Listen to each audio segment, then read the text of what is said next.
Wanita hari ini. Wanita hari ini bijak mengatur, mengurus mata wataknya. Usahawan, ibu, istri, permaisuri. Wanita hari ini di zaman modern masih kekalkan adatnya. Dihormati, disayangi, disanjungi.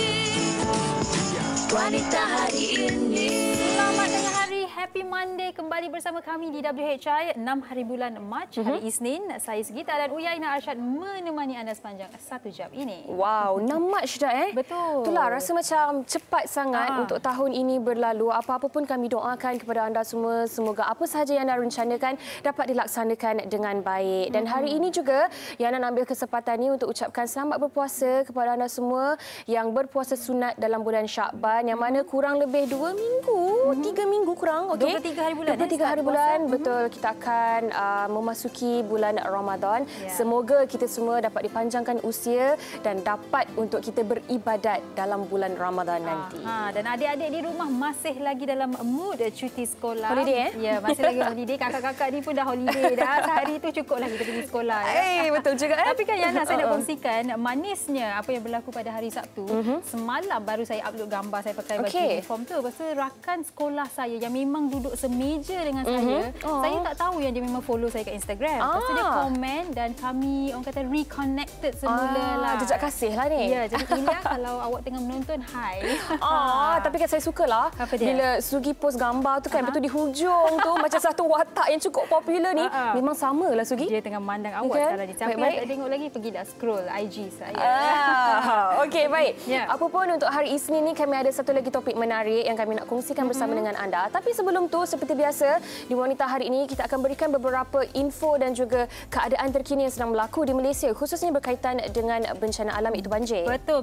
Kalau boleh kami berikan anda perkembangan terkini, iaitu jumlah mangsa banjir di Johor, Pahang dan Melaka masih lagi tinggi, iaitu 50,499 orang. Dan walaupun ini adalah penurunan berbanding dengan 55,000 mangsa, tapi ini masih lagi angka yang tinggilah. Dan kalau kita lihat, Johor masih lagi merekodkan jumlah mangsa banjir paling ramai, melebihi 46,000 mangsa yang ditempatkan di 284 PPS. Itu dia keadaan banjir yang berlaku. Memang tidak diduga ya keadaan banjir di Johor kali ini. Betul. Ya. Sangat merisaukan sebenarnya. Tetapi doa kami sentiasa mengiringi anda semua yang terkesan akibat banjir ni, dan sama-sama kita doakan agar anda dapat pulih kembali daripada banjir ini. Betul. Okey, dan berkaitan dengan banjir juga. Okey, ini adalah salah satu perkara yang saya kira kita harus titik beratkan, iaitu penyakit bawaan air dan makanan di musim banjir. Antara penyakit yang berkenaan adalah demam kepialu ataupun typhoid, hepatitis A, disenteri, keracunan makanan, taun ataupun kolera.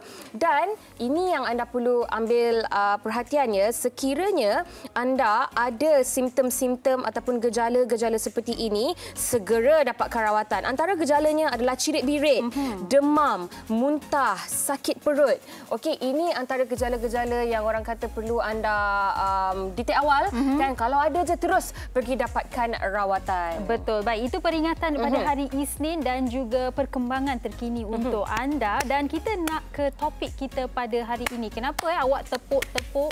Awak malah tepuk macam ni memang bunyi. Memang. Kalau macam ni macam tak bunyi kan? Kalau awak bersiul ternganga, bunyi tak? Sugi awak saja je kan. Saya harap kamera tak fokus dekat saya tadi.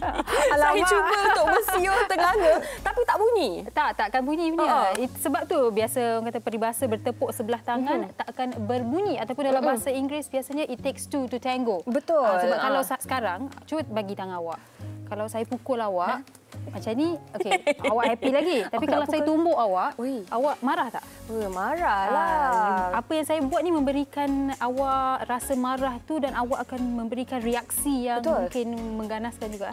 Kan? Sebab yalah bila kita bercakap tentang bertepuk sebelah tangan ni, mungkin peribahasa ni adalah peribahasa Melayu yang sering kali kita dengar tentang isu yang berkaitan dengan perhubungan. Kan? Bila cakap pasal seseorang yang sudah pun mendirikan rumah tangga dan sebagainya, sekiranya ada anasir-anasir luar, sekiranya ada gangguan orang ketiga, sekiranya tidak berlaku bertepuk sebelah tangan ni, mungkin akan membawa kepada perkara-perkara yang baik, tidak akan terjadinya perkara-perkara yang negatif. Tetapi hari ini kita nak berbincang bukan sahaja dari skop perbincangan perhubungan, tetapi konteks yang lebih luas lagi, Sugi. Luas dan mungkin secara amnya lah. Bagi saya rasa memang sesuai dibincangkan kerana saya rasa kita harus sedar yang betul lah, memang mengambil dua pihak untuk sesuatu isu itu meletus menjadi besar, dan kadang-kadang macam Yana katakan, benda ni boleh menjadi sesuatu yang positif juga. Kan? Boleh jadi. Boleh. Saya rasa boleh. Baik. Tapi apa pun apa kata, kita saksikan kompilasi TikTok yang dikongsikan berkaitan dengan topik kita pada hari ini. Jom kita saksikan.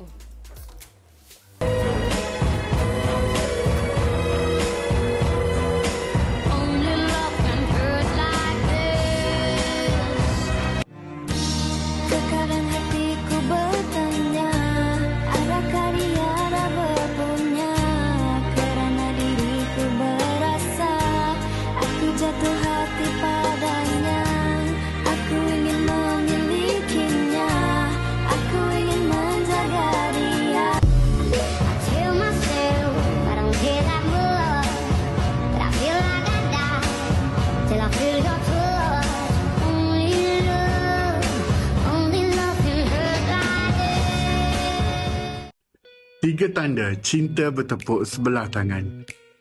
Tanda pertama, dia selalu menjauhkan diri daripada kita. Walaupun pelbagai usaha kita dah buat, tapi dia tetap menjauhkan diri daripada kita. Ini adalah tanda yang jelas bahawa dia tidak berminat dengan kita. Tanda kedua, dia selalu beri alasan yang tak munasabah.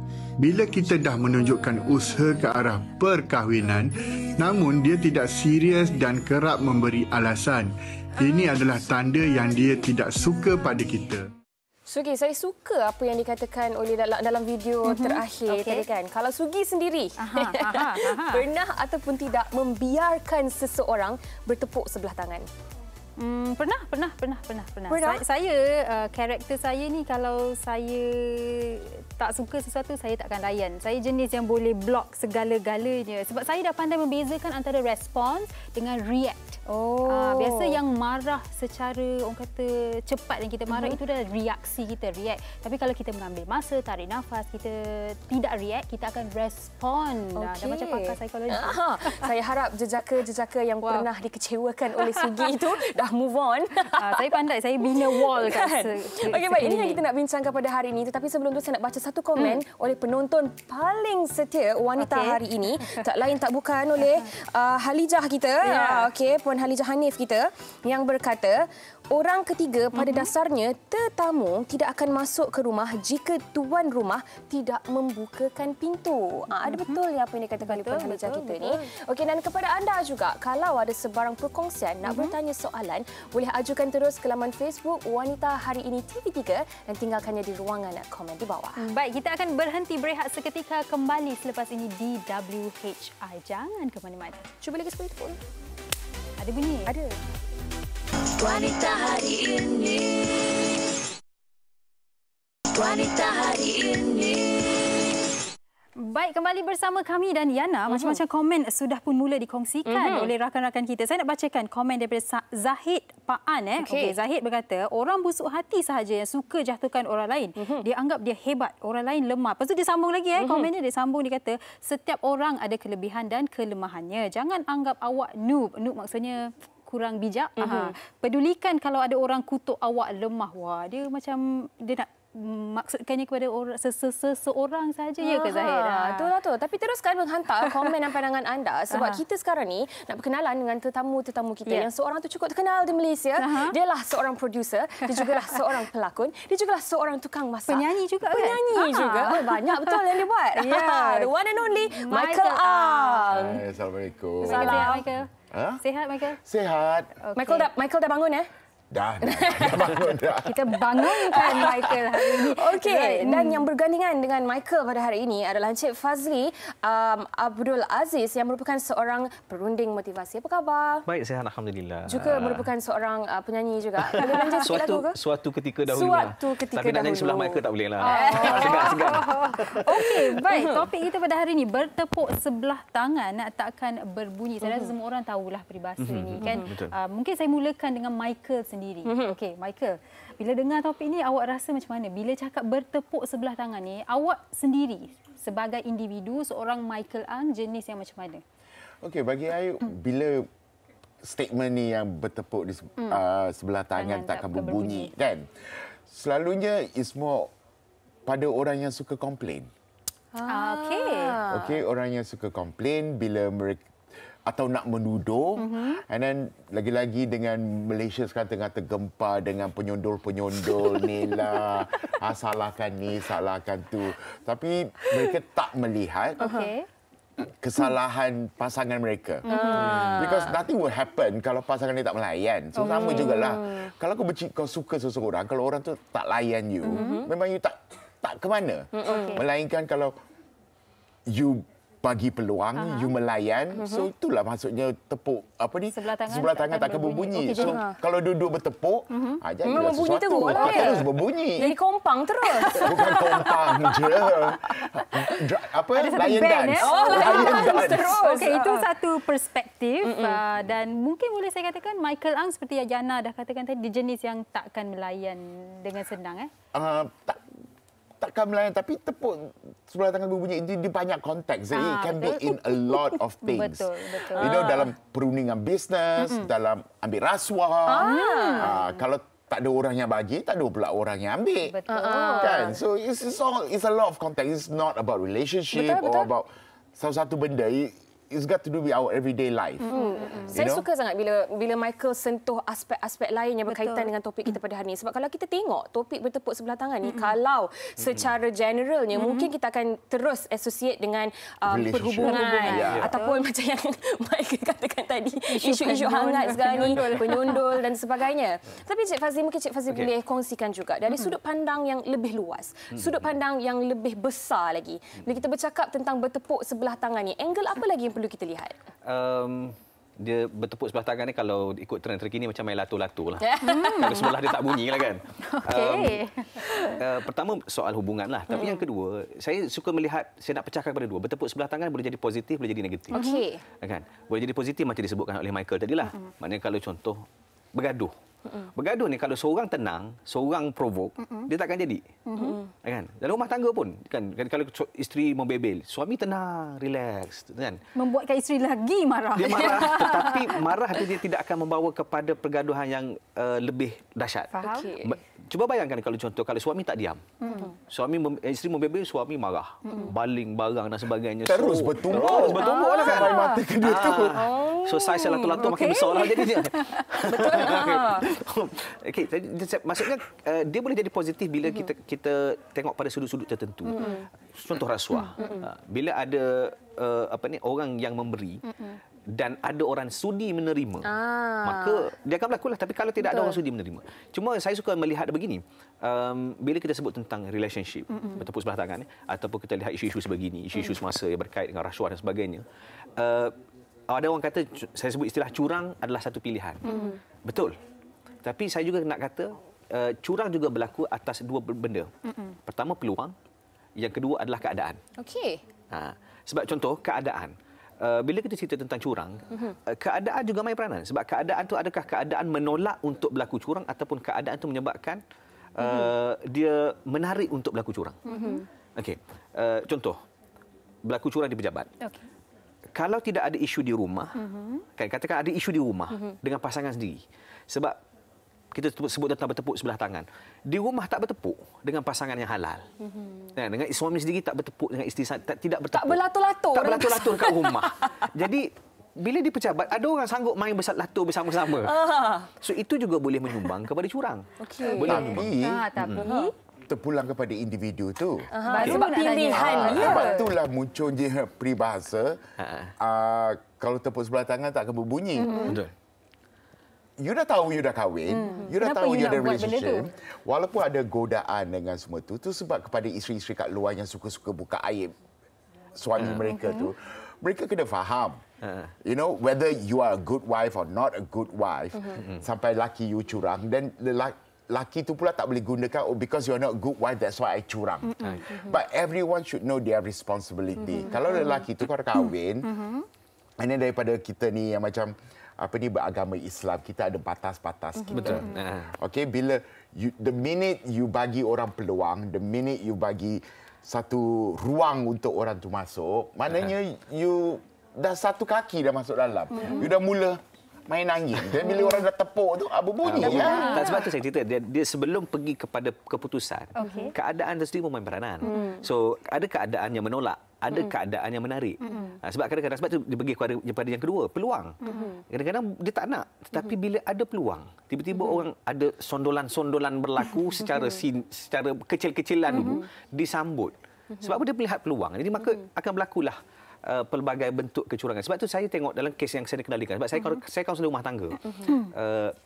Kadang-kadang dia bukan bermula dengan kehendak, tak. Tetapi bila didekati, di-approach dan dia rasa selesa dengan keadaan tu, menyebabkan diteruskan benda tu, dan akhirnya berlakulah kecurangan. Dan sememangnya ia adalah peluang. Tak dinafikan. Benda itu adalah keputusan yang kita buat sendiri. Pilihan yang ada dan kita react ataupun kita memberi reaksi kepada peluang yang ada tu, dan berlakulah keadaan-keadaan seperti curang ataupun ada orang lain dan sebagainya. Tapi kalau kita bercakap dalam konteks yang lebih luas lagi kan. Okey, ada nak tambah lagi kan, Cik? Tak apa, teruskan dulu. ada nak tambah kan? Anda tambah.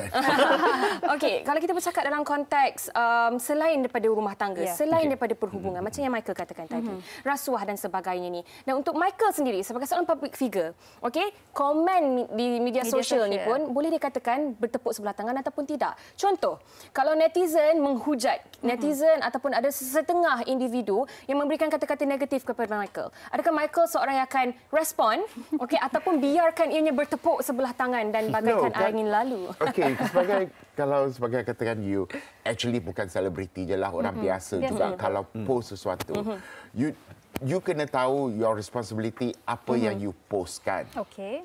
Okey. Kadang-kadang kalau kita post something, orang kalau komen itu walaupun menghina atau nak provoke you, but sometimes you see the provocation is like benda remeh-temeh. Tak payahlah kau nak layan kan. Biar dia memekak kat situ. Tapi kalau certain things that go against your principle, you know, like batas lah. batas macam baru ni kalau ada post benda kata lebih baik kau murtad je lah, you know, benda-benda macam tu, tu I akan balas balik, I akan bagi sebiji balik kat dia orang. Itu which I find thing. Tapi kalau sekadar yang sengaja you tengok tu memang sengaja nak provoke you tu, tak payahlah. Tapi kepada orang kat luar pun, kadang-kadang I rasa sekarang rakyat Malaysia ni sikit-sikit nak post. You know, kalau you post, you komen ke, you nak cakap sesuatu tu, boleh bawa kebaikan kepada I. Macam you kata experience you, benda-benda macam ni, bawa kebaikan. So I know, I takkan buat macam tu. I boleh buat macam tu. That is good. Tapi kalau tentang hal rumah tangga kau punya pasal lah. Kau nak kahwin ke, kau nak cerai ke, laki kau tipu kau ke. Apa, I mean, you tak payah nak buka aib.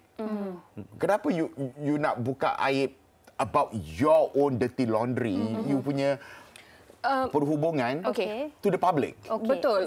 Betul apa yang Michael cakap tu. Tetapi mungkin terjadi situasi-situasi seperti keganasan rumah tangga dan sebagainya. Dan ini yang sering kali dibincangkan juga di social media. Jangan buka aib, tetapi dalam pada masa yang sama diri ni dah terlalu ditindas, terlalu tertekan. Adakah itu juga masih lagi jatuh dalam orang kata payung membuka aib? Mungkin itu satu lagi aspek yang berbeza lah, Michael. Tapi kalau benda Michael. macam tu, you should have settled it in the proper Channel lah. Kita ada mahkamah, untuk orang Islam ada mahkamah syariah. Betul. Untuk yang bukan beragama Islam, kita ada polis.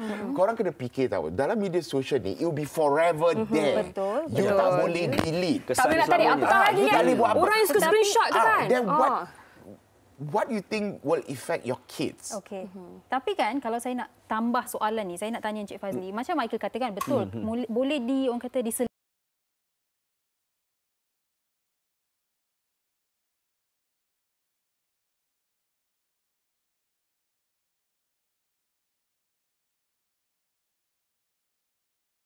mungkin tidak sepatutnya. Dalam hal sebegini, adakah boleh kita kaitkannya dengan bertepuk sebelah tangan tidak berbunyi?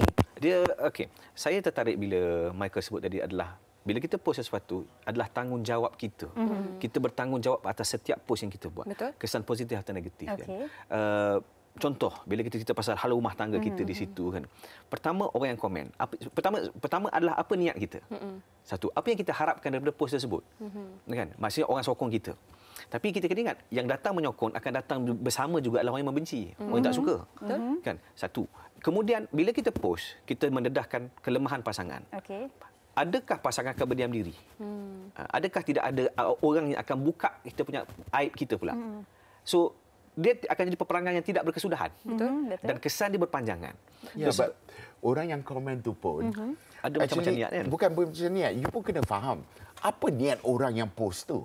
Yalah, betul. You know, you tak tahu cerita left and right. Betul. You know, orang ni post, selalu orang yang post nak minta belas kesian, kau rasa, ulah kesiannya dia, laki dia macam tu. Sebenarnya tak tahu cerita sebenarnya. Mungkin perangai dia kat rumah, dia jenis yang laki balik je, dia tendang je ke, dia masak ikan masin je bagi kau makan, you don't know. So, kepada mereka yang nak komen-komen yang negatif tu, yang kurang ajar tu,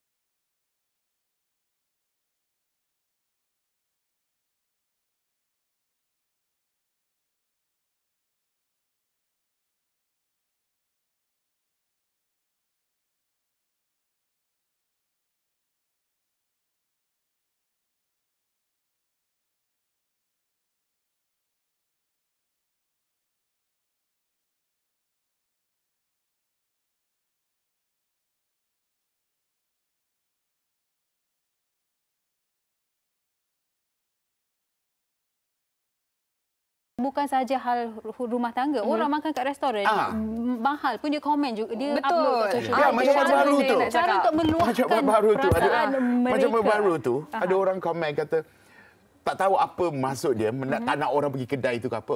Bayar banyak ni, ayam sekecil ni. I tulis lah, I komen lah. I kata, when it comes to makanan, kau tahu benda tu mahal. Kalau kau tak mampu, janganlah pergi makan. Kalau benda tu kecil, janganlah beli. When you buy, you try once. Tak sedap, dah, diam. Pilihan di tangan kita. Pilihan di tangan kita. Kalau sedap, you nak share. Isn't that a good thing? At least I tahu benda tu sedap. Kan? Kalau dah tak sedap tu lagi pun, when it comes to taste bud, semua orang lain-lain. Betul, lain. You suka makan something else, I suka makan something else. Macam I tak makan kambing, semua orang kata kambing sedap gila. Macam durian juga. Durian. Durian sedap, semua tak suka makan durian. It's very subjective.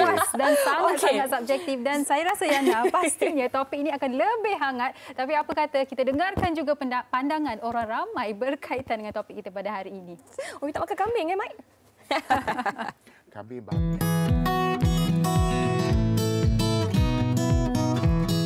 Pada Siti, masing-masing dah matang dan dah dewasa untuk fikir mana baik, mana buruk. Tapi jika itu pilihan dia, maka dia kena suffer the consequences lah. Dia kena tahu akibat dia macam mana.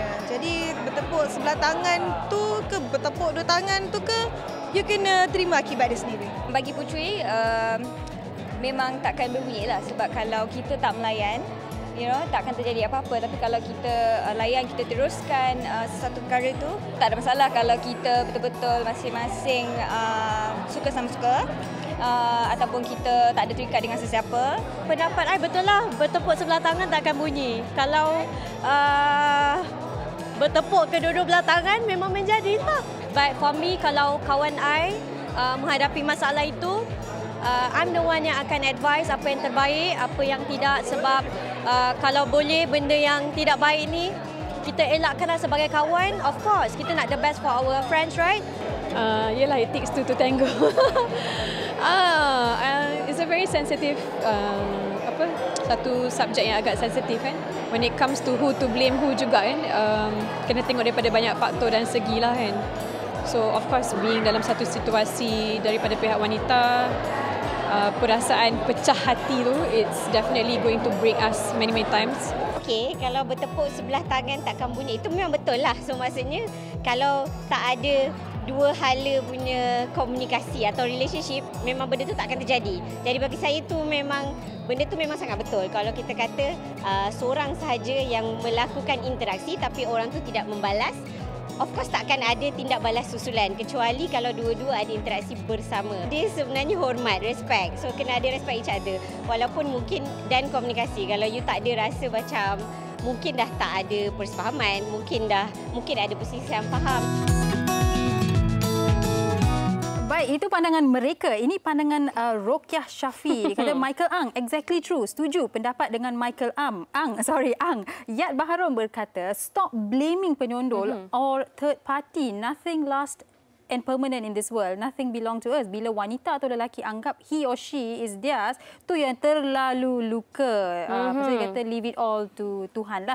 Okey, ada lagi komen ke Yana? Ada. Tapi saya tak jumpa komen tersebut. Okey, ni Mas Tura. Dia kata, saya pernah dalam situasi macam ni. Mustahil lah kalau kita tahu orang tu ada simpan perasaan, benci atau sayang. Tapi saya ni tak suka beri harapan kosong. Kalau saya suka, saya layan. Kalau tidak, saya just menjauhkan diri. Mempermainkan perasaan itu dosa besar yang kita tanggung seumur hidup. Selagi orang yang kita lukai tidak lupa, selagi itulah kita tak boleh jadi kawan. Betul lah. Kalau kita bercakap dalam konteks yang sebegini, mungkin kita akan rasa macam, kalau kita tak suka, macam Suki lah. Kalau aku like. Kalau tak, aku suka. Tapi positifnya, kalau ada orang kata bertepuk sebelah tangan takkan berbunyi. Kalau dalam aspek orang kata percintaan, ini bukan kisah saya. Disclaimer. Bukan. Suki bukan nama sebenar. Saya nak cakap, kadang-kadang orang kata blessing in disguise. Kalau kita tak sambut tepukan itu, mungkin ada sesuatu yang lebih baik akan kita dapat. Mungkin Cik Fazli dia satu mesej yang jelas lah yang kita nak sampaikan kepada orang yang mungkin minat pada kita, pada anda semua kan. Maknanya bila kita tak layan, kita nak sampaikan satu mesej yang jelas, saya tidak berminat. So jadi kepada orang yang sedang meminati tu pun dia kena fahamlah benda tu. Mungkin dia boleh berusaha dan dia kena faham macam ni. Contoh dia berusaha dan dia kahwin. Bayangkan usaha-usaha yang dilakukan tu baru menyebabkan orang tu bersetuju untuk kahwin kan. Tapi selepas kahwin, adakah usaha-usaha itu akan diteruskan lagi? Sebab biasanya saya bagi contoh macam sebab kita ni emosi kita dia macam bank tau. Bila kita bercinta, kita akan buat benda yang kawan tu suka. Supaya dia rasa seronok lah. Ibarat berlaku deposit dalam akaun. Tetapi bila dah kahwin, kadang-kadang usaha ni dah tak dilakukan lagi. Sebab apa? You dah jadi isteri I, you jadi suami I, jadi masing-masing teruskan hidup macam biasalah, maksudnya fokus. Jadi komitmen terhadap membina mengekalkan hubungan itu dah tak ada. Bisa baik tak kahwin. Kalau semua orang dah tahu benda ni, dia tak akan kahwin. Tapi at the end of the day, dalam dunia ni, dunia yang kita hidup ni, it always take tools to tango. Betul. Dia memerlukan, even dalam fizik pun, dia kan ada tarikan graviti, dia kan ada tolakan, even in fizik pun. It always takes two party. Dari segi perhubungan, perkahwinan, kehidupan, pekerjaan.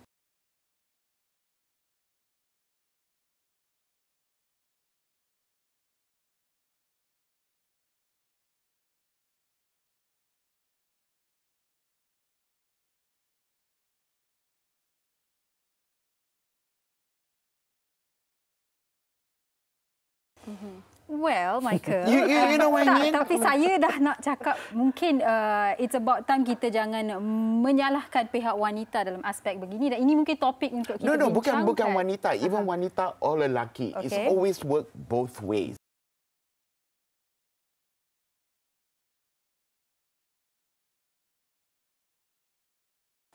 What I meant was, kalau perempuan pakai seksi, lelaki tu boleh gunakan alasan I tergugat sebab you pakai seksi. Kalau lelaki dengan perempuan, lelaki tu hari-hari tayang dekat IG badan 6 ketul, 6 pack, kadang-kadang sengaja.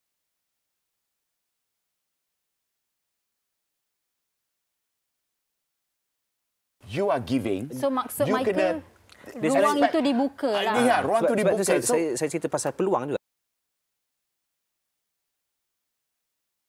Kadang-kadang melibatkan peluang, walaupun contoh perempuan tu pakai tudung labuh dalam rumah pun. Tetapi bila ada peluang, dan orang tu ada keinginan, maka dia tetap akan berlaku. Sebab tu bila kita sebut tentang isu contoh kan, bertepuk sebelah tangan, isu curang dan sebagainya kan. Sebab tu kena tengok juga, kita kena teliti juga isu tentang ruang dan keadaan, peluang dan keadaan. Memang kita kena tengok, kena perhatikan. Sebab tu pada saya dalam isu rumah tangga sebegini, bila berlaku sondolan dan sebagainya, pertama kita jangan hanya mengambil langkah untuk menyalahkan saja, jangan. Sebab kita juga kena ambil muhasabah untuk memperbaiki apa yang sedia ada. Sebab kita kena tengok juga sebab apakah faktor yang menyebabkan pasangan kita contoh bertepuk dengan orang lain. Salah satu kemungkinan juga adalah kerana kita tidak lagi bertepuk dengan pasangan kita. Ada kemungkinan. Yang kedua adalah kemungkinan ada tarikan dan peluang lain di luar. Betul. Tak salah kita bermuhasabah, tak salah. Betul, tak salah untuk kita bermuhasabah. Tetapi dalam konteks perbincangan kita pada hari ini, tepuk sebelah tangan takkan berbunyi sekiranya ruang dan peluang itu tidak diberikan. Okey, parti yang ketiga itu pun tidak bertepuk terlebih dahulu. Yang sedia ada pula menyambut tepukan itu, tidaklah akan terjadi perkara-perkara yang tidak diingini seperti sondolan.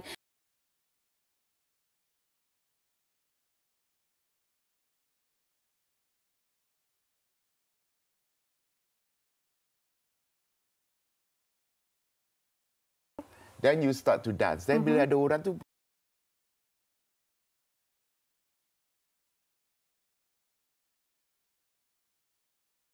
tapi sebenarnya you just not to have fun there.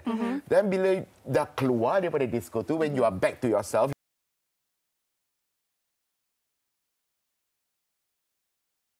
tak nak, dan orang tu dapat wrong signal. So that's when all this pergaduhan bermula. But so kalau you nak blame lelaki tu, wrong signal. Itu you give wrong signal. You layan tau.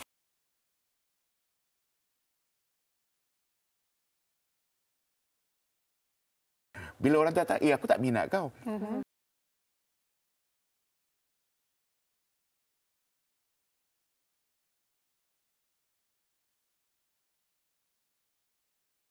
Faham juga apa yang Michael nak sampaikan. So it comes back to the same thing. Perlu difaham di sini adalah limitasi. Bila seseorang mungkin dalam situasi ini, saya mungkin nak tekankan di sini, bila seseorang itu tidak membalas tepukan anda, biarkan sahaja. Kalau seseorang dah berkata no means no is no.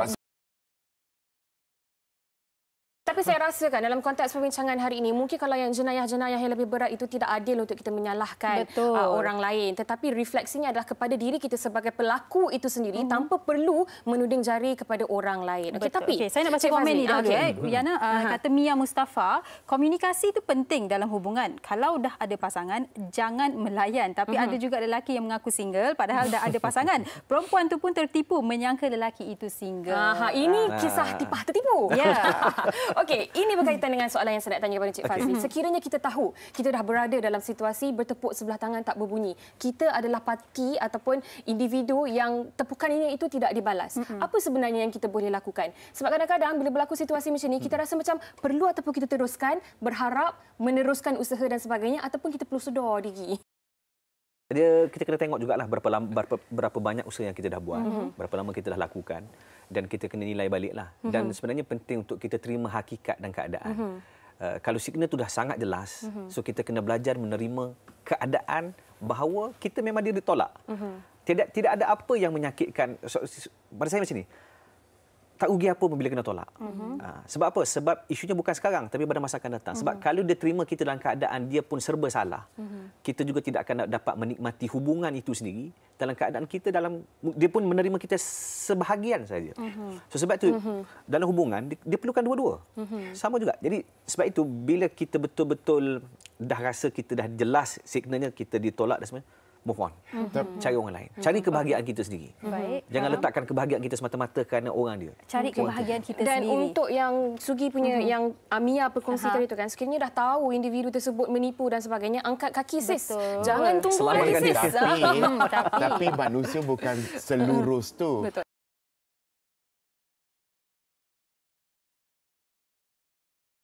dalam hubungan, I tak suka you. Tapi I bagi you tiny harapan sebab you sebenarnya spare tire I. Kalau yang lain tak jadi, I pungut you. Spare part lah ni. Spare part. Kadang-kadang ada situasi itu. So that's why I say, dalam hubungan ni, it's not straightforward. So tepuk sebelah tangan tu, it's always a terma yang kita pakai bila sesuatu kejadian dah berlaku. Jelas. Tapi kan Cik Fazli, saya nak berbalik pada soalan Yana tujukan tadi kepada Cik Fazli. Kata kalau kita dah, katakan kita dah tepuk, tak ada orang balas.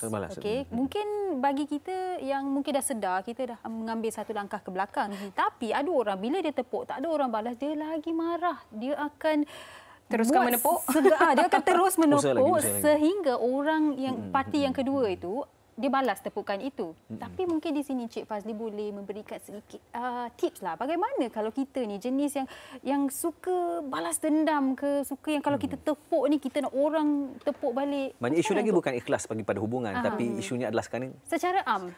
Dendam, secara mana dia ego. Mungkin pergaduhan ke apa-apa. So bila itulah keadaannya, pada saya macam ni. Kita kena sedar diri kita. Sedar diri satu. Ya, kena sedar emosi kita. Sebab apa? Dalam keadaan sekarang, contoh, kalau kita teruskan lagi, kita tahu dalam keadaan kita teruskan itu sebab sakit hati. Betul. Dia tolak. So, adakah bila dia terima, kita berpuas hati kerana dia terima ataupun kita berpuas hati akhirnya dia mengalah? Betul. Ada orang, mindset dia macam tu, nak bagi orang tu kalah dan dia rasa, oh, saya dah menang. So, bila contoh orang tu dah mengalah, adakah dia akan menikmati hubungan tersebut? Pada saya kemungkinan tidak. Kerana apa? Kerana dia berusaha tu bukan kerana dia benar-benar ikhlas terhadap hubungan, tetapi dia just nak memuaskan hati dia. Betul. So bila orang tu terima pula, dia mungkin akan cuba sesuatu yang, sebab setengah karakter macam ni adalah orang yang suka pada cabaran.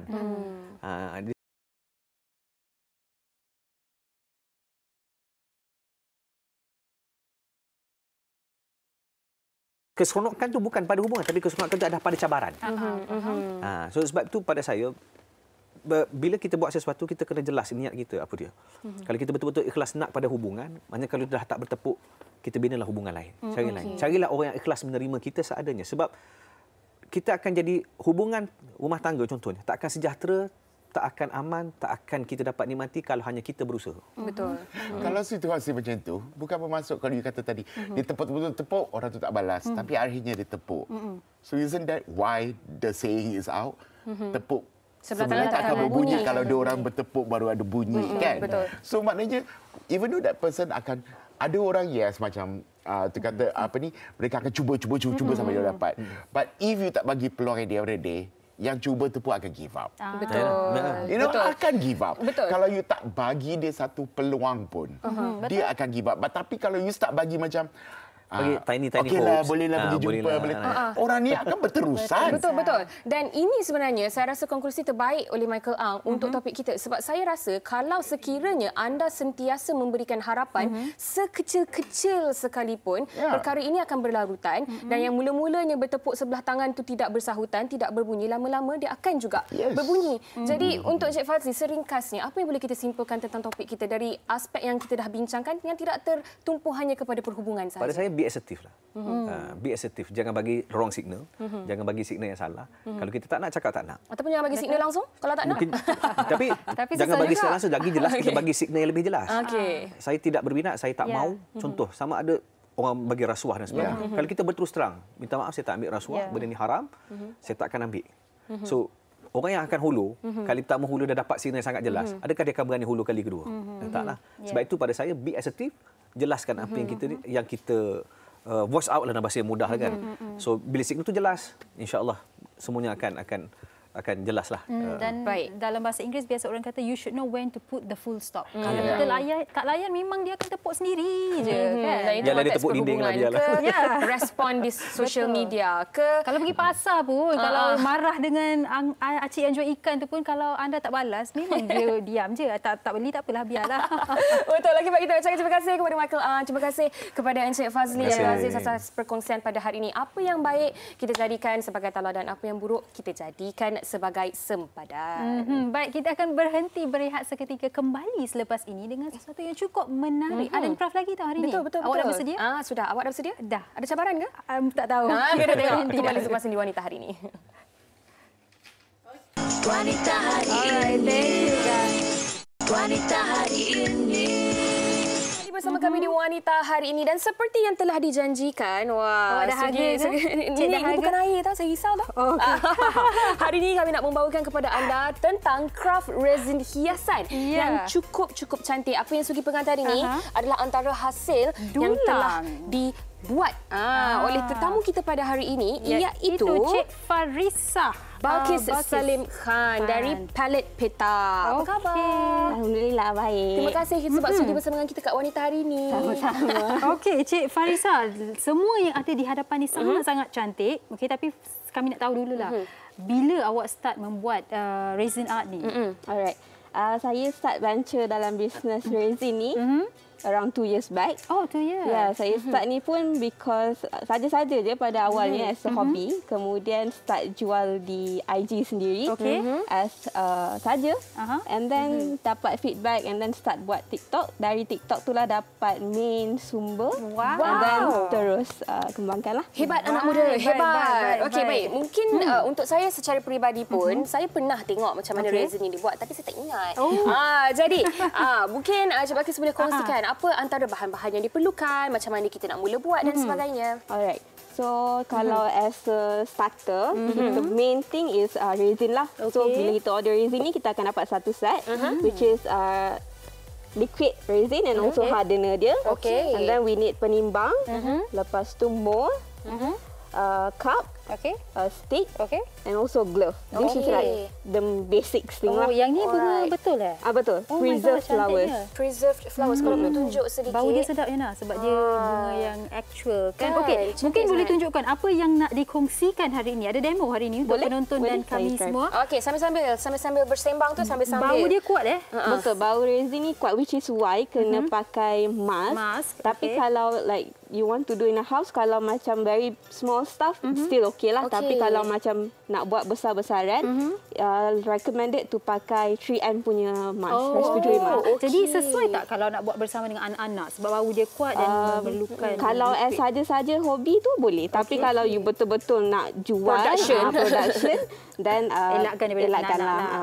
Okey, tapi kan kalau kita tengok kan sambil-sambil sambil Farisa buat, antara resin yang design yang paling mendapat perhatian tinggi, permintaan ramai, apa agaknya? Adakah casing phone ataupun yang itu saya nampak ada rehal ataupun dulang ke, coaster ke, mana satu? Kalau buat masa sekarang ni papan rehal lah. Sebab papan rehal ni something yang people use kan. Other than papan rehal, it's also phone case. Okey, letak satu buku kat atas tu Yana. Betul. Ni saya nak kalau kamera boleh zoom sikit dekat sini kan. Cantiknya. Rehal ni sangat-sangat cantik ya. Kalau kalau saya tunjuk, nampak tak dia punya bunga-bungaan yang ada tu. Dan ni macam bed rehal biasa, Kalau yang tradisional tu kayu kan. Jadi ni antara rehal moden yang saya sebenarnya sangat-sangat suka. Saya rasa Yana kalau buku macam ni jadi journal kita. Hari-hari best kan kita buka, nampak cantik, tenang je nak tulis kat dalam tu kan. Dan saya pernah tengok juga Puan pun boleh, Cik Farisha, orang yang menggunakan bunga hari perkahwinan mereka untuk orang kata preserve, lepas tu dia jadikan mungkin coaster. Kakak saya lah tu. Kakak saya dia jadikan macam stand. Ya, betul yang macam tu. Jadi dia macam orang kata for eternity lah segi. Faham. Dan pernah tak Puan Cik Farisa, pernah tak orang buat macam tu? Ada. Saya memang ada provide wedding board yang kiranya yang besar lah. Selalu kita masuk majlis kahwin kan orang letak kan. So yang tu is made from preserved flowers tapi yang 3D, yang roses besar tu. Okey, baik. Sambungkan lagi. Okey, dan hari ini nak buat apa? Buat buku. Buat buku. Okey. Yana nak tunjuk apa tu tadi? Saya risau sampai jatuh. Saya pegang macam nak terbuka risau saya. Okey, saya sebenarnya nak tunjuk antara phone casing yang ada juga. Nampak Y for Yana. Oh, Y Yana. Y for Yana. Yana lah, betul lah. Y for Yana. Yang ni untuk digantung di mana ni? Kereta? Betul. Cantik. Saya ingat bookmark. Okey, Farisha, kalau yang ni kan, adakah sebab kadang-kadang kita biarlah kereta, suhu panas dan sebagainya kan, bawah matahari. Akan ada apa-apa efek yang tak baik ke okey je? Dia okey je, cumanya kalau transparent resin macam ni, after few months, katakan 3 to 4 months, dia akan turn yellowish. Yellowish. Tapi kalau yang macam ni, dia okey je. Dia tak Okey, ada. yang ni yang warna hitam macam ni. Oh, cantik Cantik juga. Ada dia, kalimah macam kristal. ada kalimah Muhammad dekat sini. Cantik. Okey, jadi kan cara penjagaannya macam mana? Dia normal je, cumanya kalau boleh jangan letak anything atas dia. So that boleh je, cumanya sometimes you might scratch it kan, so akan ada garisan. Okey, Farisha, masa tak banyak, dah boleh tuang ke sikit sekurang-kurangnya? Sekurang-kurangnya kan kita boleh tunjuk sedikit. Dan sambil-sambil tu mungkin nak kongsikan juga sekiranya dalam kalangan penonton kita yang nak tahu lebih lanjut lagi tentang resin dari Farisha ni, di mana mereka boleh cari? Boleh search saya dekat IG Palette Petak and also dekat TikTok Palette Petak. Palette Petak. Okey, jadi kan Yana, apa kata kita berhenti berehat dulu, biar Farisha siapkan buku ni. Lepas kita habis berhenti berehat tu, kita tengok apa hasilnya. Okey, baik, kepada anda jangan ke mana-mana, kita berehat seketika, kembali selepas ini di Wanita Hari Ini. Wanita Hari Ini. Wanita Hari Ini. Wallahi wabillahi watallahi. Saya Anwar bin Ibrahim setelah dilantik memegang jawatan seorang Perdana Menteri. Reformasi politik, reformasi dengan tertubuhnya Parti Keadilan Rakyat PKR. Apa yang kita tahu reformasi ini ialah untuk dia reform apa yang dia rasakan.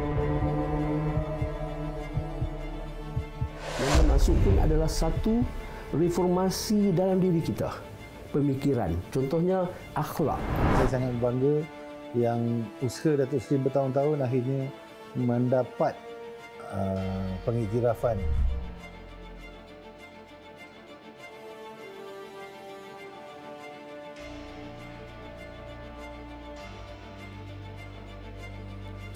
Seratus hari kepimpinan Datuk Seri Anwar Ibrahim, bagaimana prestasi dan juga garis masa reformasi bersejarah beliau sepanjang pencapaian sebagai PM10.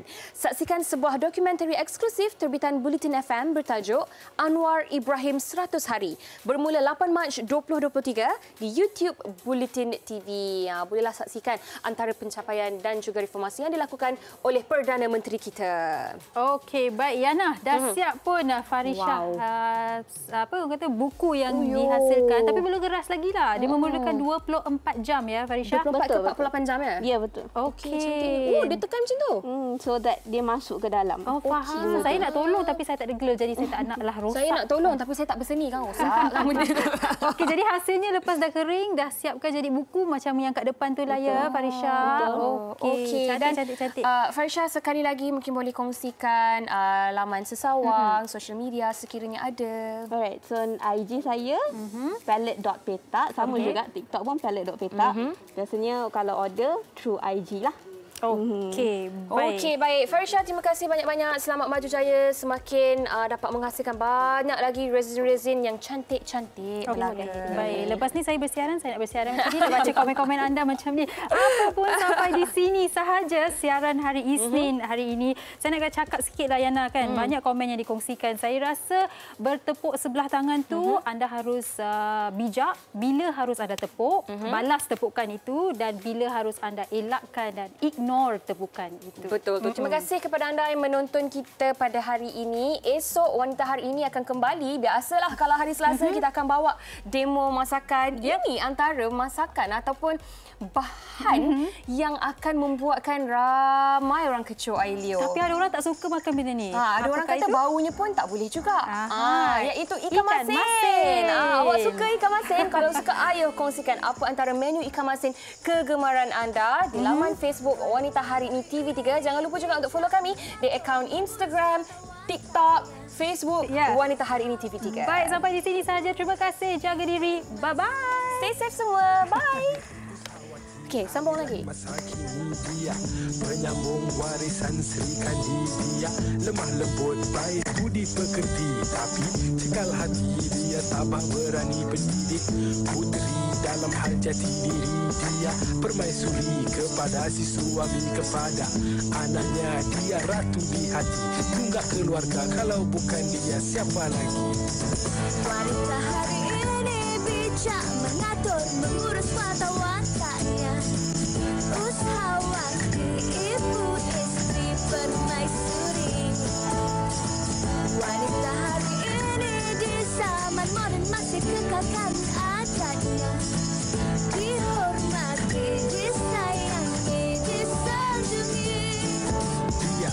Usahawati aliran masa kini dia, penyambung warisan Sri Kandidia. Lemah lembut baik budi pekerti, tapi cekal hati dia tambah berani pendidik. Puteri dalam hal jati diri dia, permaisuri kepada si suami, kepada anaknya. Dia ratu di hati, tunggak keluarga, kalau bukan dia siapa lagi? Wanita hari ini bijak mengatur, mengurus mata wataknya.